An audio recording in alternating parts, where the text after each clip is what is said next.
Finally, Clemson Sports Talk has come back to Drive Time. Hello, everybody. Lawton Swan back in the saddle. Once again, it is the show that shakes the Southland. Clemson Sports Talk for you each and every afternoon as you make your way around the great state of South Carolina and beyond, listening to us on incredible radio stations like Fox Sports Radio 1400 in the Midlands, heard around the world on the iHeart Radio application. Download today. It is free. Website, put the .com on it, doggone it. That's ClemsonSportsTalk.com. 803-450-0086. Hope you're doing well. Thank you for being a part of the program. Just going to jump online real quick and double check that things are streaming away. And boy, oh boy, does it look like it is. And that is one handsome fella there sitting on Twitter. I can't call this thing X, man. I can't do it because I don't even know. You're going to walk around to somebody and go, yeah, did you see that on X? Oh, yeah, I reposted it. There was something beautiful about the name Twitter and retweeting. And now apparently I saw an article today, kind of came across my phone. I hadn't read it yet, but it was talking about how users are not signing up for Twitter quite as quickly, which is another reason we would encourage you to come over and subscribe to our TikTok account, because that's a place where I feel like we can do some things when we go live, when we hang out with you, that can be very unique. And we put up little snippets of the show. Obviously, it's not perfect because I don't always do the show live here for you, but I am hanging out with you here today for a while as we get you set for the Tigers taking on the North Carolina State Wolfpack. NC State, baby, up in Raleigh. The old Textile Bowl rivalry getting ready to rock and roll. And coming up in hour number 2, you know him, legendary Clemson SID Tim Beret will be a part of the program. That's at 5 o'clock if you're listening on the iHeart Radio app. Every Thursday, Tim Beret comes in and drops a boatload of knowledge on us here on the program. And again, we appreciate everybody who's a part of the show. I'll tell you what I will do. We have not done this in a while. I've never really attempted to do this while we were recording the show live for the radio station. But I'll tell you what I will do. I'll try this. I'll pull up the phone lines. And if you want to call in, I'll get them up on the screen. You could call or text. Where did they go? I just saw them a second ago. Oh, there it is. Below the word join the conversation. I was like, where did they go? But yes, you can hit us up there and be a part of the program, and I'll try to keep my eyeballs on it. I don't know if we'll go 20 minutes here. Maybe we'll go 32. I don't know how far into the show we'll carry it. I just know this: in a minute I will have to connect and upload. So we'll get that all squared away. And the honey man Kyle is back in the house. The honey man. He's currently slicing me up a big old stack of honeycomb. Kyle's going to take care of me when I need to get my grubby little hands on some honeycomb. It's one of my favorite things, quite frankly. I know that's probably strange. I like honey. I don't eat a lot of honey, but I do like it. But I have a friend whose neighbor has beehives. And apparently I've got another friend whose husband was doing it. And I was like, oh, dude, can you give me some of the honeycomb? Because I really like that. And she said she would check, but he uses like synthetic honeycomb or something. I don't know. It's not the real deal, I guess. I don't really know how that works. But, man, she would bring me the little slice of comb, probably about 4 inches either way around in a little tray. Plenty of honey in there too, but, man, I'd scoop a piece of that. Something about it. I don't know. Maybe I'm just old school. And some people would probably tell me, oh, I guess the comb is like, I guess the bees spit that out. I don't know. That's bee throw up, Swanny. Deliciousness is what I'll tell you. 803-450-0086,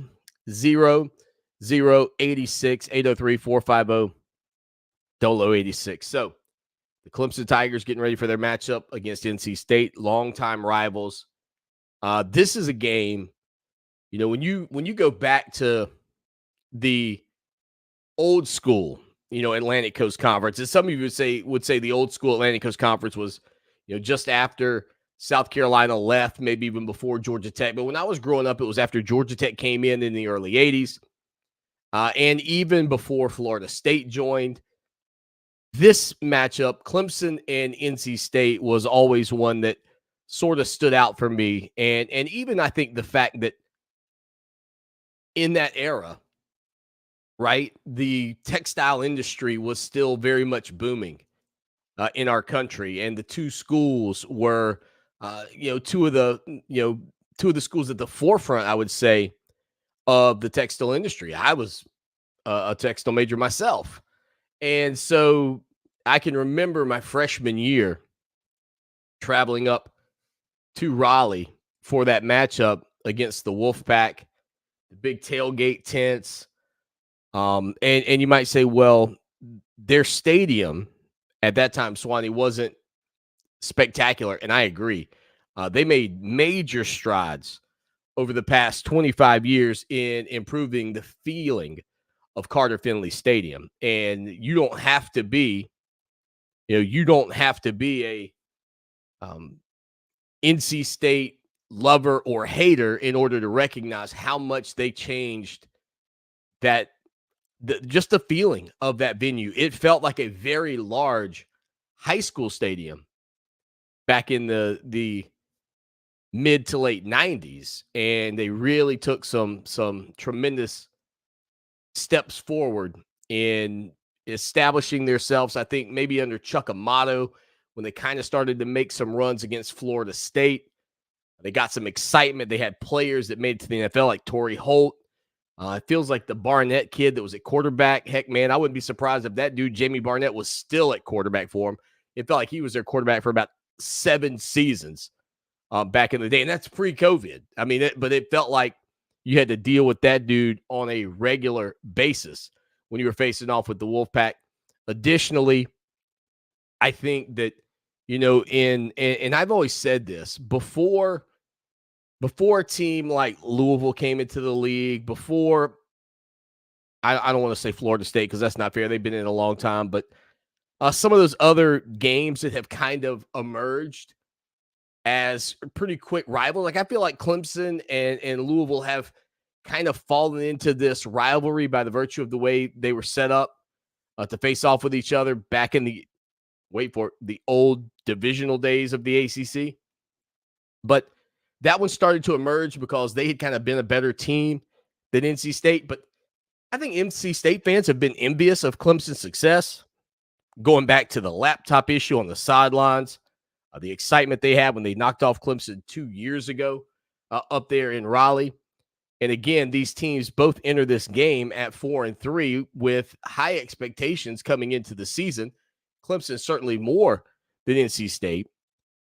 But this game, to me, 2:00 on the CW, I know a lot of people were pretty disappointed that Clemson somehow played their way onto the CW. No! But this feels a little like Jefferson Pilot. This feels a little bit like Raycom. Remember those days? And I know some of you, unfortunately, for whatever reason, maybe it's DirecTV or whoever, some people were texting me when we put out the graphic. Some people were saying, well, I can't get the game for whatever reason. Yeah. I'm sad about that. I don't know why. I would get it because I think the CW is on YouTube TV, but even if it's not, I get the over-the-air antenna. So I can pick it up over the air if I want to tune in and watch it. If you're wondering about over-the-air TV, I'm more than happy to explain. Remember the old days where you just had rabbit ears on your television set? That's back. And it's high definition and digital. So if you have a flat screen TV, look on the back of it. If you live kind of in an urban area, maybe within 15, 20, 30 miles of Columbia, you should be good.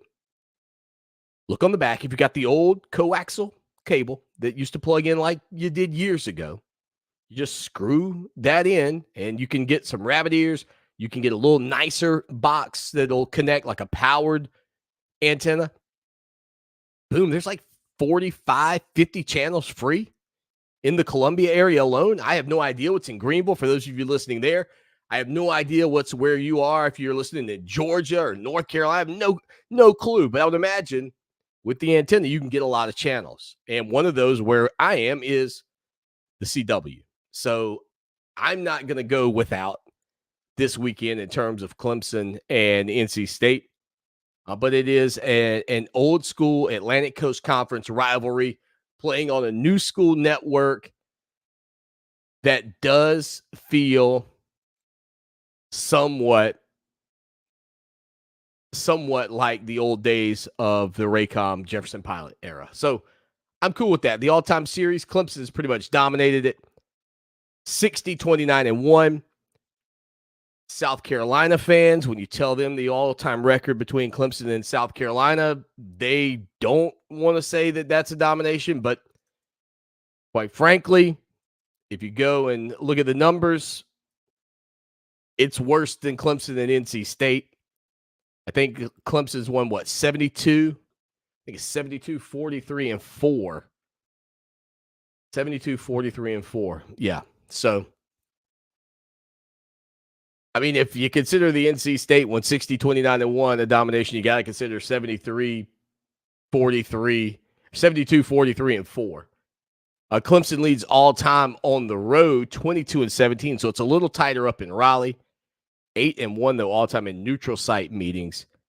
Their last meeting was obviously a 30-20 Clemson victory after that loss the last time they were up at NC State, as I mentioned. And, you know, we talk on this program a lot about coaches and the hot seat. And Dave Doran is a coach that I felt like was teetering on the brink of the hot seat for a couple of years. To me, this is one of those seasons for him as well.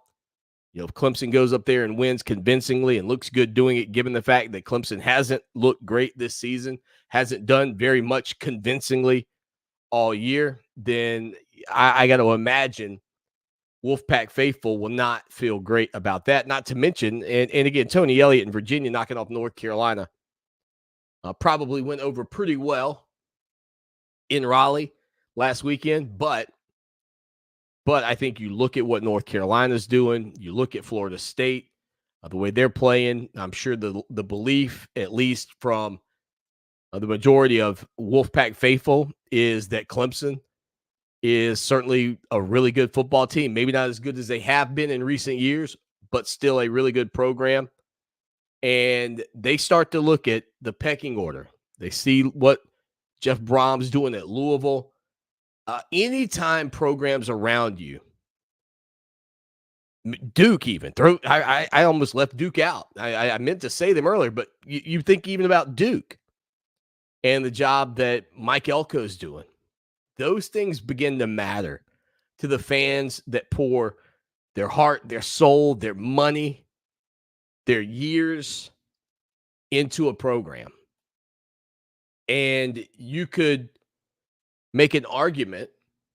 You could make an argument that there was a brief moment maybe in the Atlantic Coast Conference where the conversation sort of teetered around, was the best team in the Atlantic Division Clemson or NC State? Now you've got the single division, one league essentially. I think it's going to be much harder for teams who are middle tier to always, find a way to climb into that top 2 spot. Like, I think what you have happening this season, where a team like Clemson, who's been in at least about the past decade, right, at or near the top of their division every year, and that's placed them many times in the conference championship game. I think that even in this expanded scenario where it does open up maybe more options, where you just get a bad draw, you play a couple of tough teams one year and pick up 2 losses and can't get in. But I think for the majority of those middle tier teams, I think it's probably going to end up being harder for some of them to climb into the top 2 spots. Because I think when you were in the divisional setup that we once had, and again, there's no real empirical evidence or anything to dive into in terms of piecing it together, stat for stat yet, because we got to see how it all plays out, because we've never had this scenario in the ACC. But I think when it was split, right, if you had a situation, say, where obviously if you were in NC State, you knew Clemson and Florida State were going to play at some point. So one of them was going to get a loss. Then if you were capable maybe of beating the other one, or you just got fortunate to beat the other one, then by virtue of that and possibly a loss to a Coastal Division team for the other team, whoever they're playing in their cross rival, maybe you lose a game, but you still win the division. Now, that's not even guaranteed. I mean, we had a scenario a couple of weeks ago where you could have been looking at maybe a couple of Atlantic Coast Conference teams, because they didn't play each other and they were really good programs, or at least playing very well, could have gone undefeated. So I'm not sure if this will necessarily open it up to those middle tier teams very often, but you could argue this year is one of those, because what we've seen from Clemson losing 3 games in the ACC, 2 of which, of course, came in double overtime. And boy, I'll tell you what, the double overtime and really about the entire second half of that matchup against Miami. I was drinking almost a beer per play. I understand that. That was rough to watch. Rough to watch. 803-450-0086. Text line, phone line. Again, you can be a part of the program anytime, any place, anywhere. If you want to call us, you can. We got a break coming up in about 2 minutes here on the program, and Tim Beret will join us in hour number 2. And Clemson has been so good for so long that pretty much anytime Dabo Swanny, and we'll talk with Tim Beret about this, but pretty much anytime Dabo Swanny, got to the point of where, in the next game, if Dabo Swanny gets a win, he's going to do X, Y, and Z. Well, that's on hold, because he tied a couple of weeks ago Frank Howard with 165 career victories for the most in Clemson history. He'll have a shot this weekend, 2 p.m. on the CW, to get to 266 career wins, making him the winningest coach in Clemson's program history. And, to think about the Tigers, the struggles that they've had, not just this season. And again, a great article on our website right now, and it's a free one. You don't have to subscribe. We'd love for you to subscribe, about Tyler Davis. You think about those guys who came back, and they were talking national championship before the season. That's not something Clemson had done a whole lot of in recent years, but Tyler Davis and those guys were certainly doing that. And you just wonder if that'll be something in the future that Clemson begins to, pull back on a little bit, because obviously this year it didn't work out. And what I need to do, and I should have done this, but I didn't even think about it. It would be interesting to go back and hear Wilkins and Lawrence and Farrell and Bryant and those guys when they were coming back. Did they talk about winning a national championship when they returned? Or did they just focus on winning the opener and the closer and winning in the state and all those things, the things that Dabo Swanny once had this team's, focus locked in on? I think it's a fair question. All right, quick break. We'll come back with more right here on the show that shakes the Southland. Woo! Honeyman in the house. Man, I'll tell you what. It is hot in my house today. The weather's been so nice. We haven't had to run the air, but what the temperature get up to today? It's 80s maybe. It says it's not hot in here, but 79 outside. But I'm going to fire up the AC because I am roasting.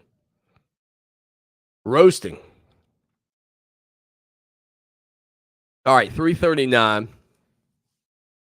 339. There you go. Hello, Weta. How are you? Cam says it does feel like Jefferson Powell and Raycom. It really does, man. I mean, I watched a little bit of North Carolina and UVA last week, but that's really the first time I think I've turned that channel on. Even and it doesn't even get put in the. I'll talk about it when we come back, Cam. I'll put your quote back up, but it does have that kind of vibe, and I'm okay with that. I'm okay with that. Let's see.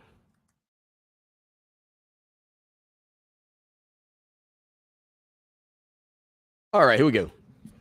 And so this will take us to about 3:47. I'll have to drop the segments in.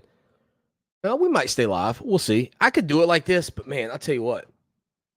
I like being able to like stretch a little bit to get up. Yeah, ever since I had my hip surgery, man.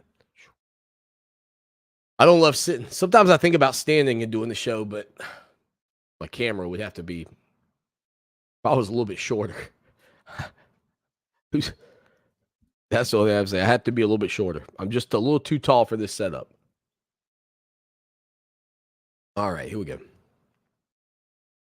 Rocking and rolling along with you on a Thursday afternoon. Tim Beret coming up in hour number 2. Cam dropped by the program today talking about the matchup between Clemson and Clemson and NC State being on the CW.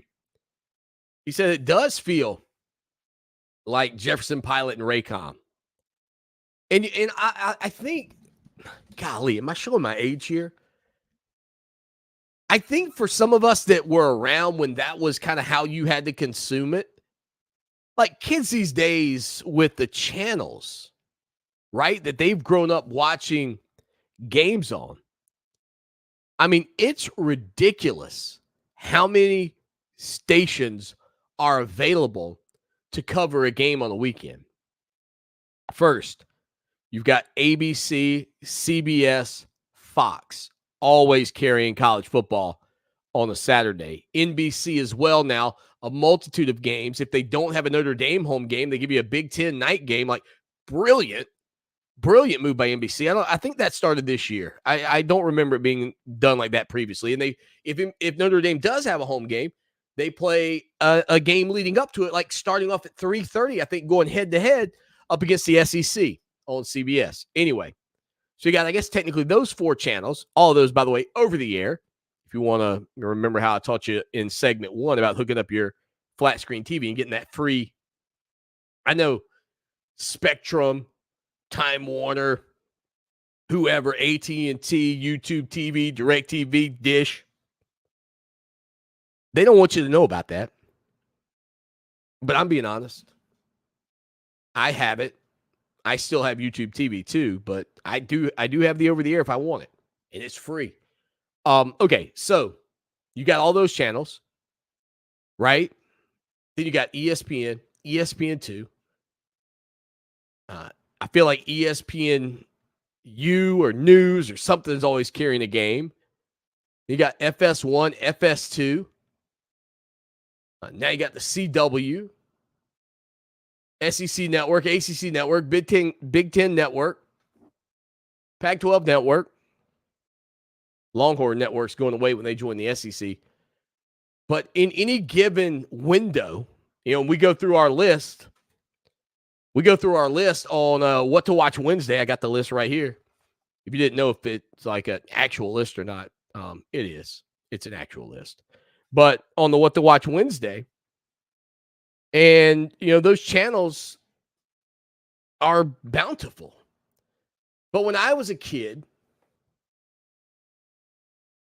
a lot of times you were playing on the regional sports network, and that was Raycom, Jefferson Pilot. And I don't know that they necessarily had an agreement with one particular station either. But I can remember that it would be on maybe an ABC. A lot of times it would be on that ABC channel. And you might get that instead of the national game, I think. I really have to do a little more digging on what those schedules look like. But if the national game was Colorado playing Nebraska, but locally you could get North Carolina versus Georgia Tech, Doc Walker and those guys, Mike Hogwood on the sidelines, that's what you got. And it had a little more personal feel, right? It was brought to you by Food Lion, and you were like, I shop at Food Lion. Although it wasn't until a couple of years ago I realized their logo was a lion. Thought it was a griffin for a long time. But apparently it is a lion, and people called me out for that, but I had no idea. But it made it feel kind of like at home, right? It made it feel very, it was brought to you by North Carolina National Bank. And, and you were like, yeah, those are places I go. And then now you kind of lost that a little bit because everything is national. Everything was national. And so the CW deal for the ACC wasn't like, wasn't like people were like going, what an amazing coup for the Atlantic Coast Conference to lock up that CW on a Saturday at 2 p.m. But I think if you're kind of a fan of what we once had, this is a nice little outlet to get another game on a local channel that is nationwide, mind you, for these teams. The CW can be somebody in Los Angeles, California. If they have the CW, it'll be on. So it's technically, and I'll go back to what Cam said, it does feel like Jefferson Pilot and Raycom. It does, except it's coast to coast. Where Raycom and Jefferson Pilot, you'd have been watching that game in Gaffney, Charleston, Gastonia, and probably up to like Roanoke or somewhere like that. But then you get too far out of the Atlantic Coast Conference footprint, and you weren't getting that game. You weren't getting that game. So Swanny and the Tigers on the CW for the first time in program history, as Dabo Swanny will try to make history. Swanny is 8-1 all time versus Dave Duran in the meetings with the Wolfpack head coach during his tenure. And Duran is one of only two head coaches to be defeated by Swanny 8 times, including Dave Clawson, who Swanny defeated for the 10th time earlier this season. And remember, Dabo Swanny has never lost to Wake Forest. Swanny also will attempt to have his Clemson program rebound from the loss to Miami. Clemson has not lost consecutive games in a single season since November of 2011. That's 161 consecutive games played without consecutive losses in the same season. That's the longest streak in school history, as well as the nation's longest active streak. So the Tigers, again, trying to figure out how to get back to good. Hopefully they'll stay on script and not shoot themselves in the foot, which some might say has kind of been the script for this entire season. All right, 803-450-0086. People are acting like the stuff going on at Michigan isn't a big deal. I talked about it a little bit yesterday, but I continue to see posts on social media that just have me scratching my head. I'll tell you about it when we get back. What's up? All right, so let's see. This is going to be a risk it for the biscuit time here. It's 3:38. I have 2 segments to upload. We're going to try to connect to iHeart. And hopefully this feed won't disconnect. If it does, you know what? Hey, I'll come back tomorrow at 4. If it stays with me, we'll press forward, and I'll try to get to the point where we got Tim Bray coming on at 4 o'clock right here for you.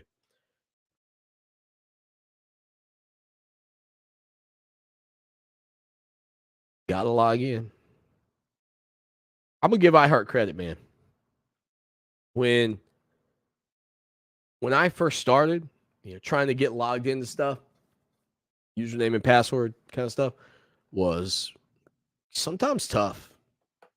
Sometimes it was hard. Not anymore. They've really done a good job. So are you still with me? We're connected. So if you're still with me, we're good. We'll roll on. All right. Let me drop these files in. As long as you guys are here.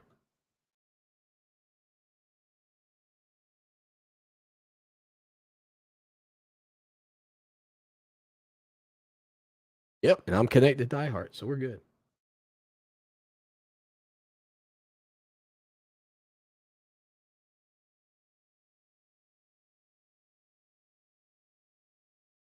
Over. Oof. Gotta trim it. Won't take but a minute, kids. How's everybody's Thursday? Was it gone? 20. Oh yeah, that's perfect. Boom.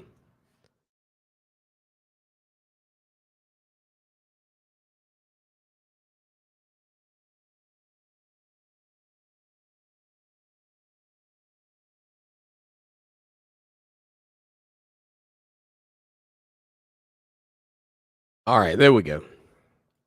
Drop these files in.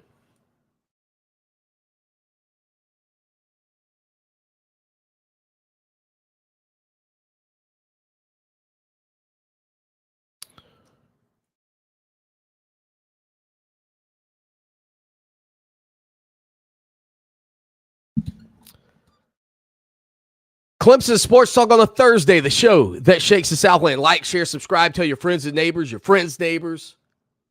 Follow us on TikTok. Come on in. Be a part of what we do. If you like the show, if you like our work on our website, go read the article, again, about this Clemson team. Not the most talkative dude. Tyler Davis met with the media earlier this week. Great story just on his mindset. He was a guy that returned to hopefully win a national title. Now those dreams are shot. So what's left for these guys? And what's left is the things that I believe you hope you have when you bring in players. When I interviewed Dabo Swanny at the ACC kickoff many years ago, Dabo Swanny told me, he said, I want players who love the game. And if you have that, even in a year that's a little disappointing for the fans, certainly, I can't imagine how the players feel. I mean, they had high hopes and they had high expectations, right, for the 2023 season. And you heard them talking about some of those things like winning a national championship, which wasn't something that was typically talked about by Clemson. But that article's up. You want to come join us, $63.17 for 1 year of coverage. That's right, Gamecocks. I said it, $63.17. So you could continue to peek over the fence at the best radio show in the nation. But here's the truth. Here's the thing. And I want to talk about Michigan for another minute here, because I have a frustration with what happens in this business. And look, I have a full-time job that doesn't deal with talking to you, right?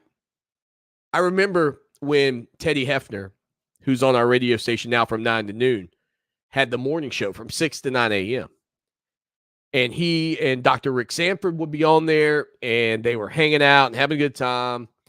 And they would, have heard my show that evening, because I was on from 6 to 8. And they would think, they're thinking in their heads, there's no way this guy's listening to us. There's no way that I'm tuning into them. Yet I'm driving to work when they're on the radio.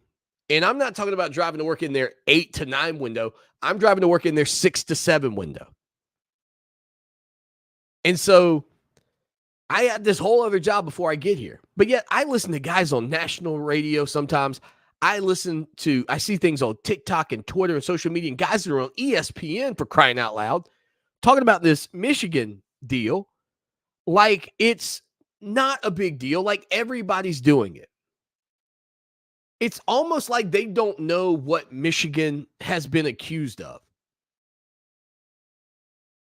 On game days, absolutely. Teams are trying to figure out what other people are doing. I said that yesterday.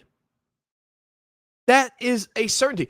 But I saw Jeff Saturday, who was just a coach in the NFL, not a great one, mind you. And well, I'll tell you what, if his TV career is going anything like his coaching, he's probably not going to be doing that very long either, because they seem to not recognize that Michigan was, and maybe the coach didn't know, but I highly doubt it. Maybe Harbaugh didn't know, but that they were advanced scouting opponents by sending people to the games and recording the sidelines to get the hand signals, which is absolutely illegal. Absolutely illegal.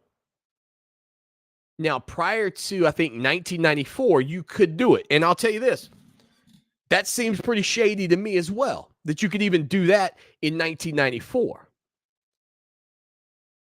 But once that rule changes, you can't just keep doing it and go, well, we figured everybody else was doing it. And yet I got people who are supposed to be on major sports shows and networks saying, it's not a very big deal. How is that not a big deal? They are the number 2 ranked team in the country.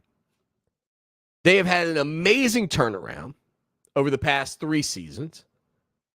They have set records.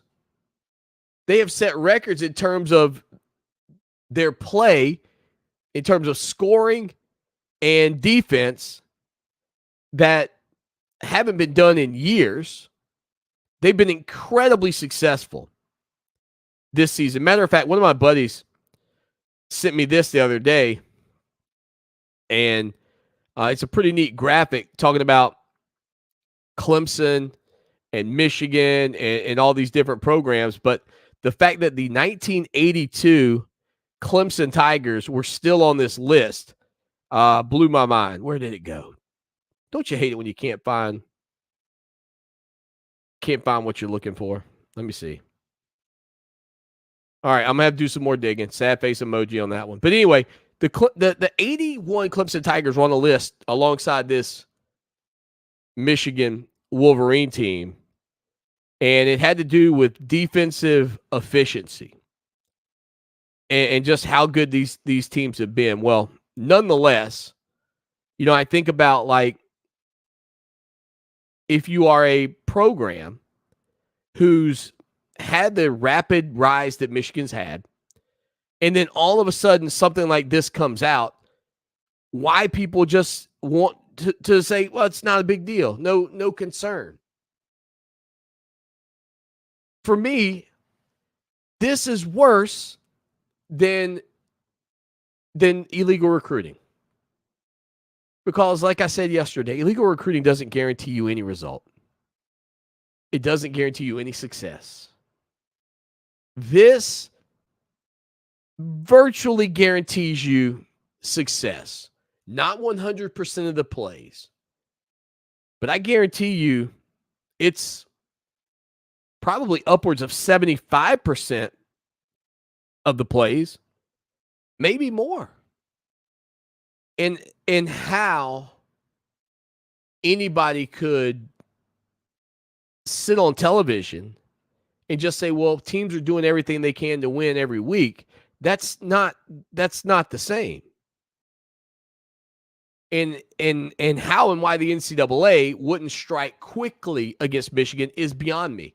Because if you don't, why would any program not start doing it today? If you don't punish Michigan, why wouldn't teams start right now scouting in advance on the road? All right, quick break. We're going to come back. I know this past week, Jake Brennistool had a huge weekend for the Tigers, but the Clemson tight end position has been a sore spot for a while. I'll talk about those numbers when we return.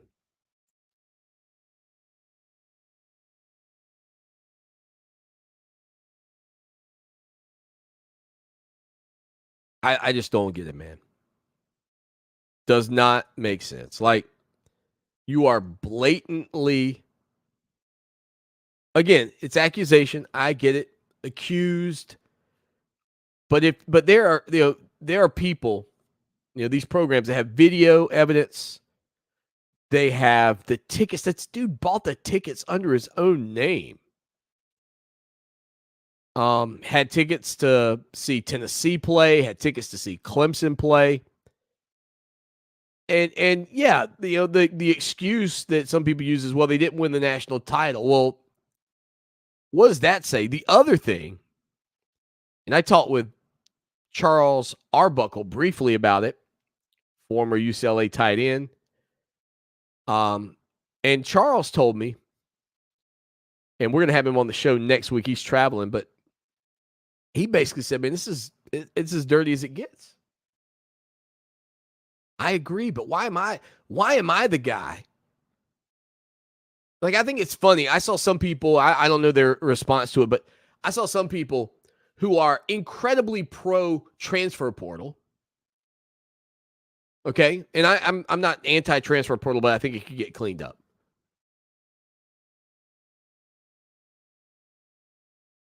Mad that kids at high school can leave schools and transfer and go somewhere else. And you got to move and all that in high school, but that should be illegal. Dude, you're going to get to NIL in high school. You're already getting it. I don't know, man. I don't know. I had Double O actually was talking to me earlier today, and he kind of said the sports just doesn't like the direction college sports is headed. So there you go. 803-450-0086. That's what Double O said. All right, the show is live now on iHeartRadio. If you want to catch it over there, if you missed any of the opening segment, it's on Fox Sports Radio 1400. You can listen anywhere in the world. You can also go to our website and get to the live stream as well. Matter of fact, you know what's weird? Let's do this. You really want to get weird? Let's get weird. Let's just check on the show. Let's just see how it's going. Sports Radio 1400. Here we go. Let's hear the sultry tones. Probably hit. Ooh, there he is.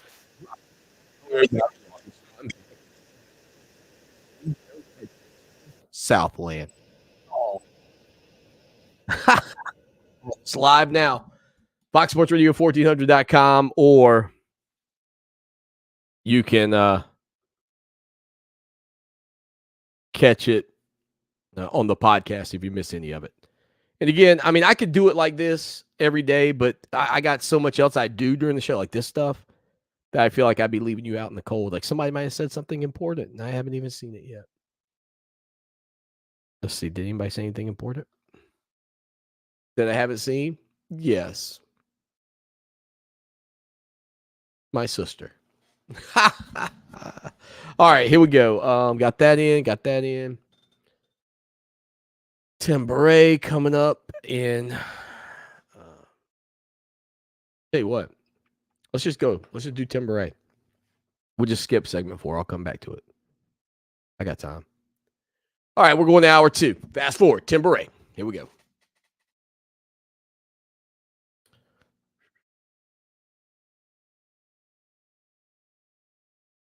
Let me pull this down. I'll be right back.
is our number 2. That's Drive Time right here on the show that shakes the Southland.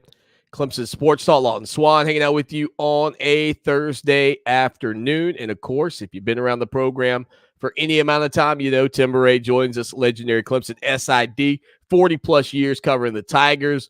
He's the color man on Clemson's game day radio broadcast alongside Don Munson, and then Reggie Merriweather also there with him in the booth. Tim, welcome in. Appreciate you hanging out with us today.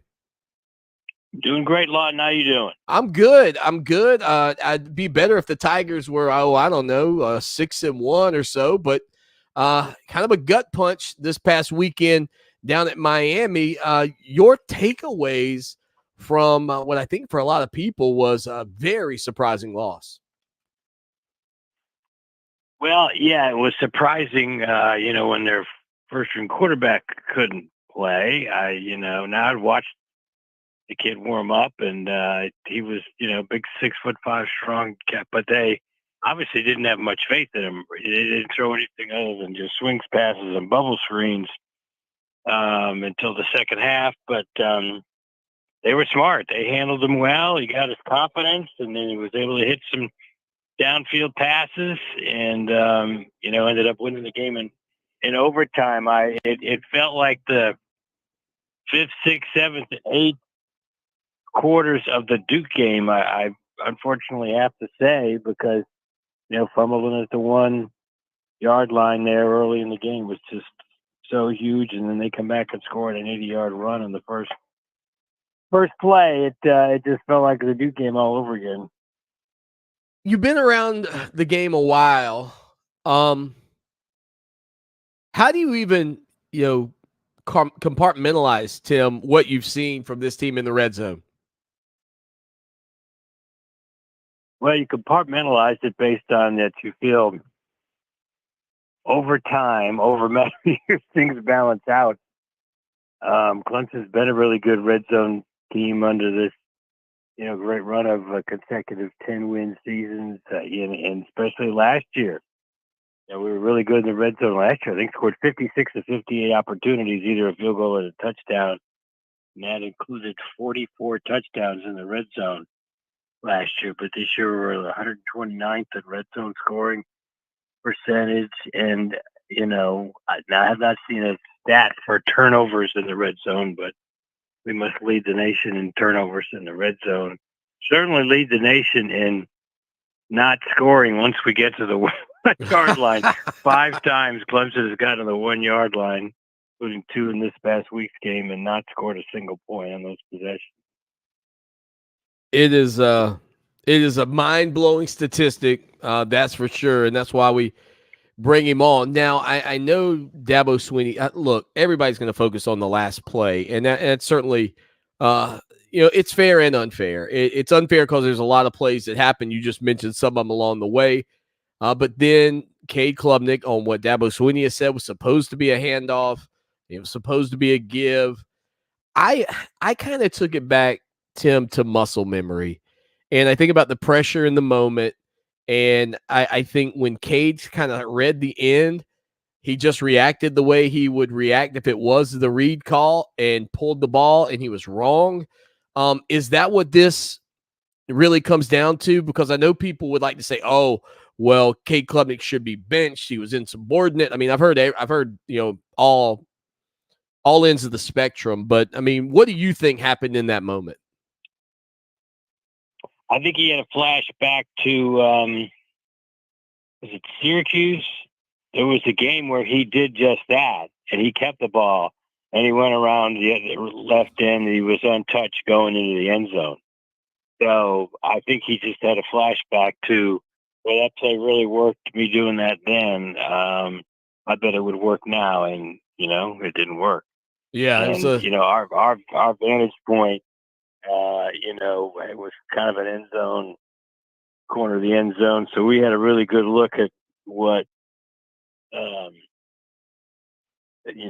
we would have had to negotiate if Shipley had gotten the ball, and I'm sure he would have scored. So yeah, that was frustrating. He kind of did a similar thing against Florida State when he threw a pass out in the flat instead of giving the ball to Shipley on a 3rd and 1, and then we didn't make it on 4th down. So, yeah, those two played in both overtime losses. So those two really do stand out. And, he's still kind of a young quarterback. Let's face it, he's a 4-year guy.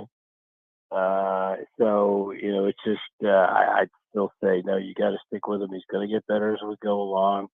Taj Boyd made mistakes when he was a sophomore.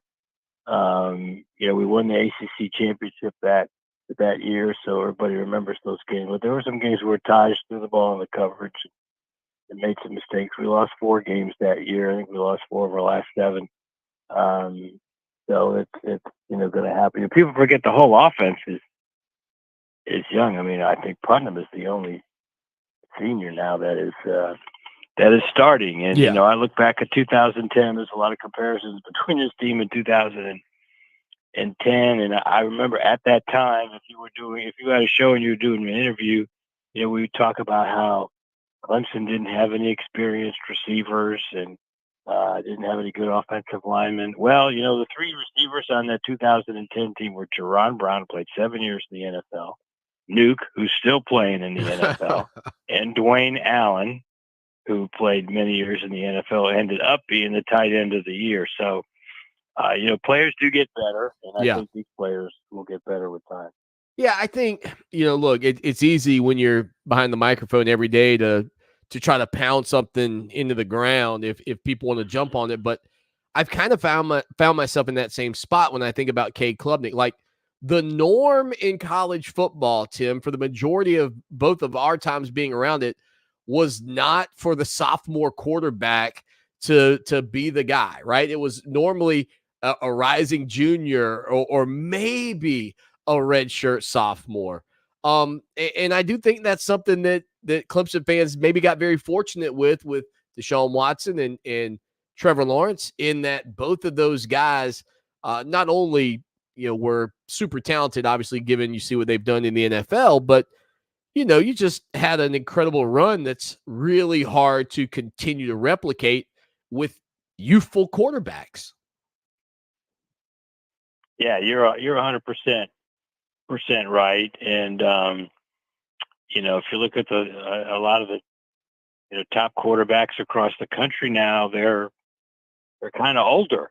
Penix, the kid he's a 5th or 6th year guy. Hartman at Notre Dame's a 5th or 6th year guy. We obviously have had some that, Watson and Lawrence were great guns from the get-go as freshmen, but most of the guys that now are older, and Klubnik he'll benefit by all the experience that he's getting this year. It might be hard to swallow right now, but he's going to get better as he gets along. Agree. I absolutely agree. Follow him on Twitter at Tim Beret. Now, Tim, this matchup, I know you like to get into the historical side of it. And, when I was a textile major when I was in school at Clemson, so it's the old Textile Bowl. And I remember in the 80s and 90s, what a big deal that aspect of it sort of was for these two teams. But they are very old and historic rivals. What are some of your memories, I guess, from the series, and then some insight into maybe some of the yesteryear for these two teams? One of my favorite stories from the series goes back to 1903. I did not broadcast that game, but in 1903, Clemson played NC State in Columbia, and a neutral site in Columbia. And John Heisman was the Clemson coach, and Clemson won that game that day. I think it was 24-0. And the game started at 12:30. And later that afternoon at like 5 o'clock, John Heisman got married. So we've actually had a coach who's won a football game and got married on the same day. Married a woman named Evelyn Barksdale. They had met. John Heisman was on the side. He was an actor. He liked to perform in plays, and so they met. And when they were in these plays together, and but it ended up not being a good thing for Clemson, because when Georgia Tech talked to Heisman about their job, she pushed him real hard to take the job because she wanted to live in the big city of Atlanta instead of living in little Clemson. So that was one of the reasons why John Heisman, still the winningest coach in Clemson history in terms of winning percentage, left. Now, the other end of that story, however, is in 1919, John Heisman and Evelyn were having a rocky marriage, and they ended up getting a divorce. And it was to the extent that Heisman didn't want to be in the same city as her. So he left Georgia Tech and went back to his alma mater to Penn, become the head coach. So Evelyn Barksdale kind of screwed up the history of Clemson and Georgia Tech. Unbelievable. Tim Beret with us here on the program. Now, another connection between these two programs, especially during my time up at Clemson, was the fact that the head coach for NC State was Mike O'Kane, who had been the quarterback at Clemson in the mid to late 70s, I guess just before you got there. So that's always an interesting tie when you're facing off against your alma mater. Do you have any stories from his time there coaching the Wolfpack? Yeah, I think he played at Clemson from 74 to 77 or 73 to 76. He was the backup most of the time, but did start some games, and then he coached against Clemson. Yeah, I know he beat Clemson in 1990. No, he beat Clemson in Death Valley in 1994.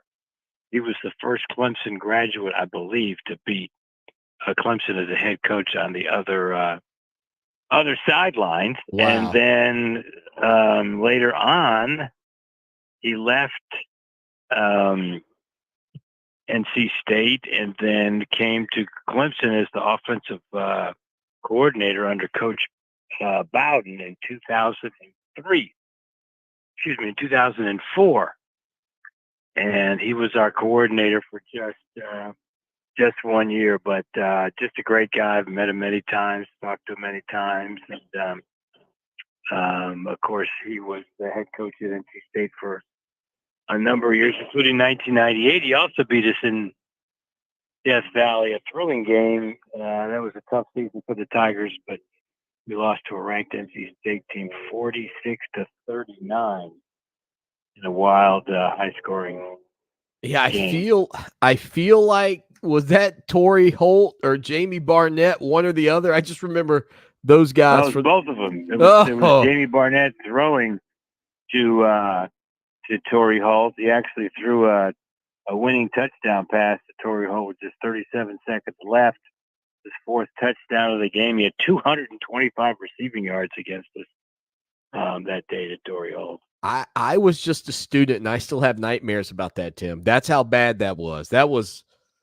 I felt like Jamie Barnett played for 8 years at NC State. I mean, he was a thorn in the Tiger side, man. Yeah, he was a good player. Yep, he really was. Again, he's on good, Twitter at Tim Beret. Go follow him today. You'll get all the great insights into the series and the history and the legacy. And one of those notes this week was Jake Brenningstool's performance, Tim, against Miami, 126 yards, the most receiving yards by a Clemson tight end and the most for a tight end in a game in the league since 2019. We kind of already broke down the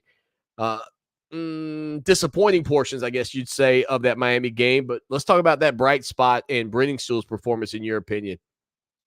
Yeah, he won the Mackey Award this week. The weekly Mackey Award is the top tight end in the country. Yeah, he had a couple of great catches, one for a touchdown. We talk about Clemson pass catchers needing to make more contested catches. Well, he had a couple of them, and two, I think, on the same drive. Poor Cade. Remember, Cade was 0 for 5 in the fourth quarter, but he was 5 for 6 for 124 yards in the third quarter. We only got the ball twice in that third quarter. We scored both times to take a 10-point lead. But yeah, Brenningstool had a very good game, and I could certainly see us continuing to throw the ball to him. By the way, it was obviously disappointing, and you could look at this two ways. But Clemson had the 10-point lead going into the fourth quarter, and lost at Miami. That was the first time since 2010 Clemson had lost a road game in which it had the lead going into the fourth quarter. Clemson had won 43 consecutive games when leading going into the fourth quarter. That's unbelievable. An amazing streak. It is 43 consecutive on the opponent's home field. That's what makes it even more amazing. Yeah, no, you're all over it, and I think that's kind of the vibe that I think Clemson fans feel right now for so long, right? And in your capacity, you also are in and around the fans, and you talk to these people for so many years. Clemson found a way. You're down 16 points in the college football playoff against Ohio State, and they found a way. They found a way to win games, and I think people feel like this season and maybe even a little bit last year, maybe starting with that South Carolina game, Clemson's sort of finding ways to lose games, snatching defeat from the jaws of victory, some might say. Yeah, unfortunately, you're right. I mean, it started with the South Carolina. We had the lead going in the fourth quarter in that game. That was a home game.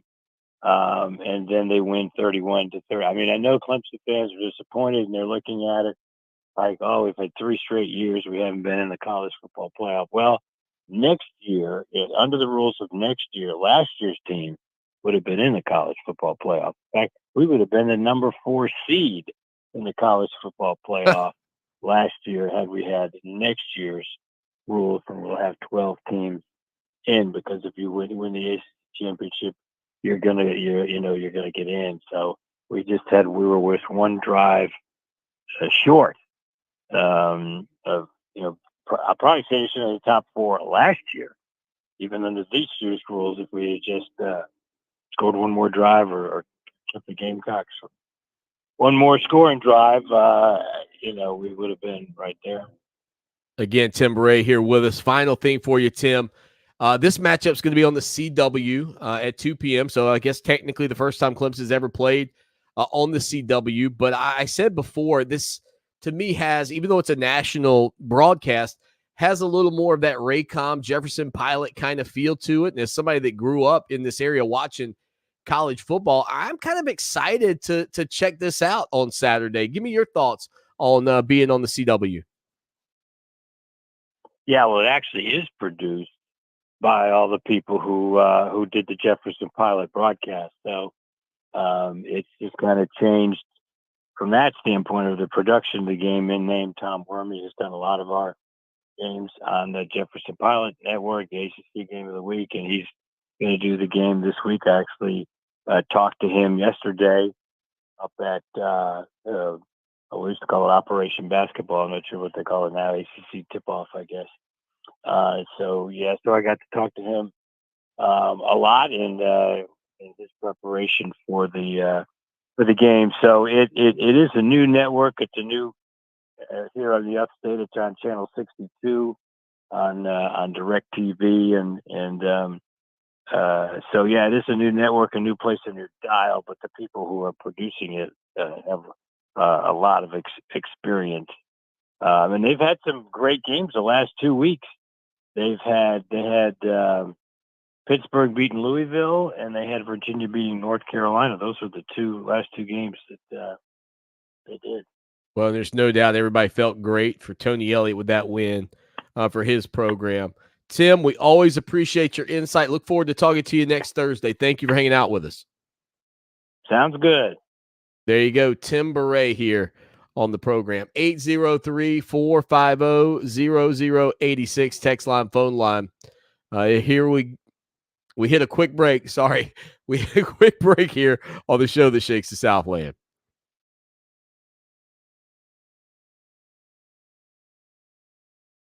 Perfect. 20 minutes with Tim Beret. That was awesome. I normally get to tell him goodbye, but I don't get to today. Sorry, Tim. Good stuff. Good stuff. All right. Trim that down to 20 minutes exactly. Then we can come back and talk about Brenning Stool. You guys are getting the weirdest version ever. Ever. All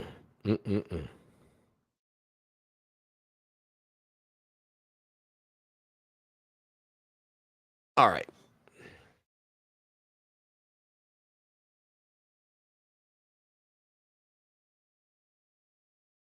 I feel like there used to be a way you could pull up questions on here.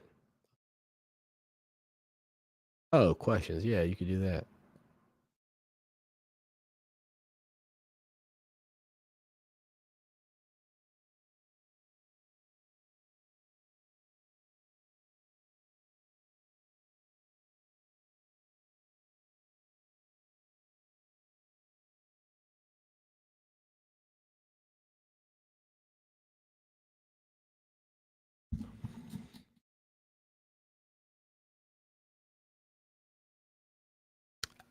All right. Let's jump back. Jump back.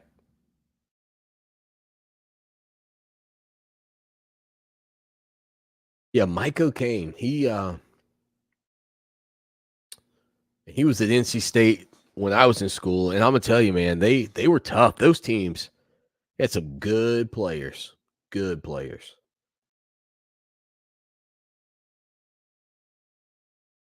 Everything's good here. I feel so weird for the people that watch this recap. But see, if you want to see how as Kyle would say, how the honey's made, that's how I do it, man. But this, so like, I'll give you an example. So tomorrow, I've got, we got to go out of town a little earlier than we normally would leave. So I'm going to record. Oh, my back's hurting. I'm going to record tomorrow's show tonight. So I'm going to try to connect with Tommy Bowden. We may or may not be able to get with Coach Bowden.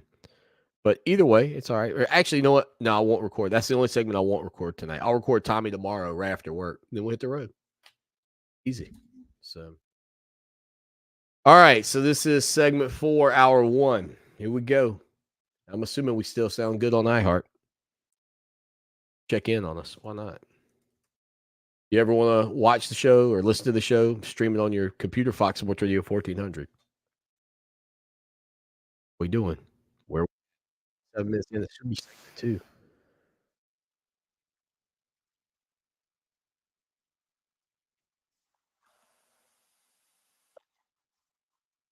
There we go.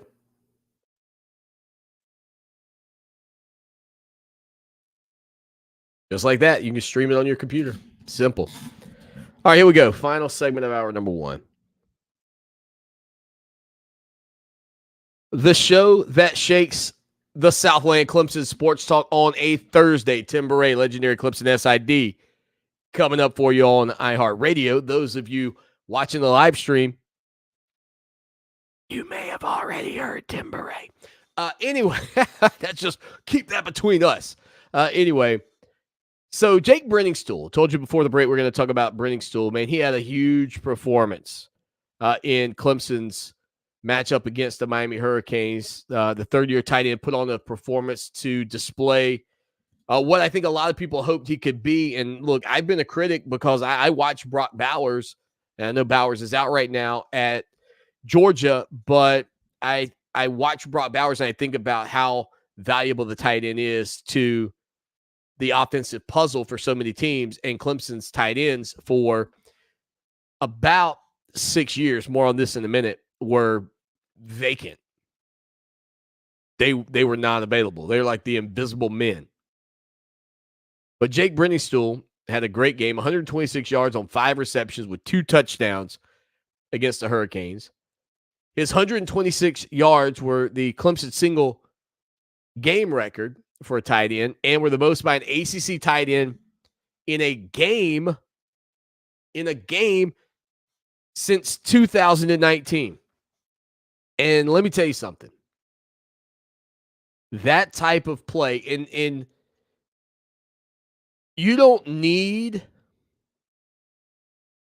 that type of performance every single week, but you need it some. So let's throw it in the time machine real quick.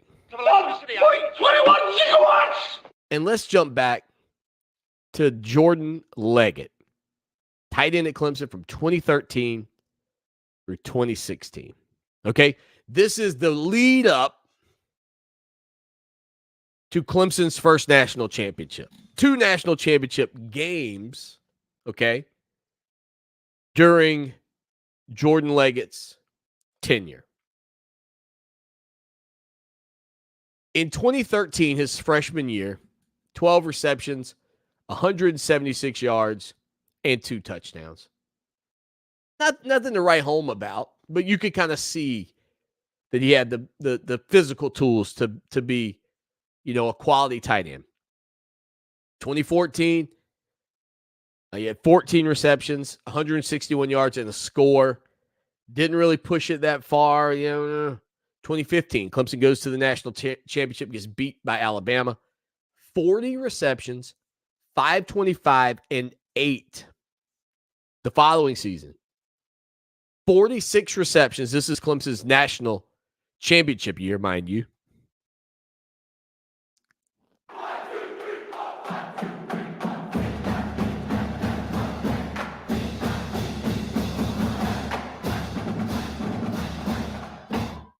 "46 receptions, 736 yards, 7 touchdowns." So his final 2 seasons, 15 touchdowns, but in his career, 18. 1,598 yards, almost 1,600 yards. All right. So I was looking. From 2017, when Jordan Leggett left Clemson, through the end of 2021, post-COVID, okay? Think about that. Clemson wins the national championship, Jordan Leggett's last game. A full season after the COVID year in the books. Clemson receivers had totaled only 1,690 yards. Like a less than 100 yards more than Jordan Leggett. All of the tight ends in 17, 18, 19, 20, and 21. 5 years, all the tight ends, that's every guy. You got to think, too, Jordan Leggett's numbers, he wasn't the only tight end making plays during those seasons. Just looking at Leggett's numbers, those 5 years that I just gave you is every tight end on the team. 15 touchdowns. Less touchdowns and about 100 more yards. From every tight end. And we're just looking at Jordan's numbers. So the tight end from 2017 through 2021, and yes, you won a national title in 2018 with very little tight end play. Okay, so that's a fact. I don't want to go. I'll tell you, 2018, you had 161 yards receiving from the tight ends and 2 touchdowns. It wasn't great. That was honestly the worst year that the tight ends have had. But 2022 and 2023, it's been better. It's been better. 2022, they had 784 yards between Allen, Brenningstool, Ennis, and Price, and 10 touchdowns. That's a pretty big step forward. In 2023, so far, 307 yards. Now, that includes the 126 this past weekend, and 4 touchdowns, but better. I mean, those 2 seasons, the past 2 years, 1,055 and 14 touchdowns. The tight end position is getting better, and I think it's significantly important that it continues to get better. I think it's very significant. By the way, I mentioned that 2018 was a pretty tough year. That following season, 2019, dude, those numbers were atrocious for the tight ends.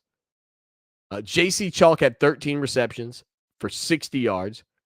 Braden Galloway had 2 receptions for 60 yards. I think that was in the national championship game, if my memory serves me correctly. Davis Allen had 5, Price 4, Jalen Lay 1, J.L. Banks 1. The tight ends in 2019 had 239 yards and 0 touchdowns. 0. None. It's been rough, man. The tight end situation has been rough at Clemson in recent years. All right, if you're watching the show live, we're going to cut away. We're going to finish the final two segments on our own, but thank you for stopping by for however long we've been here, hour and 15. We will be back with hour number 2. Tim Beret joins us right here on iHeartRadio. Stay with us for more of the show that shakes the Southland. It's Clemson Sports Talk.